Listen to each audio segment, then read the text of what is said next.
আসসালামু আলাইকুম। এই যে দেখেন আমাদের বাংলাদেশের মধ্যে মানে উৎপাদনের তারিখ এবং মেয়াদ উত্তীর্ণের যে তারিখ, এটা হচ্ছে আরব সুইটস বেকারি। এইটা থেকে এই পাউরুটিটা আমি কিনেছিলাম। এটা আপনার ৫ তারিখে তৈরি করা হয়েছে এবং ৭ তারিখে এটার মেয়াদ শেষ। মানে মে মাসের। পাউরুটিটা অনেক ভালো এবং এটা খুবই ব্র্যান্ডের। মেয়াদ দিছে মাত্র ৩ দিন। মানে ৩ দিনের মধ্যে এটার মেয়াদ শেষ হয়ে যাবে ৩ দিন পরে।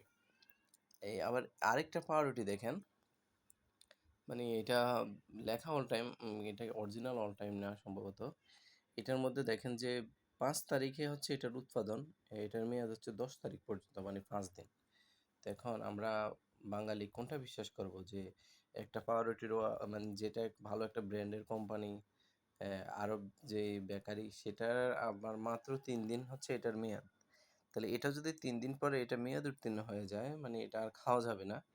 কিন্তু তার চেয়ে কম দামি লো কোয়ালিটির একটা পাউরুটি আরও, মানে সেটা আপনার এই হয়তো কমন কোথাও তৈরি করে, এটা হচ্ছে আপনার ৫ দিন মেয়াদ।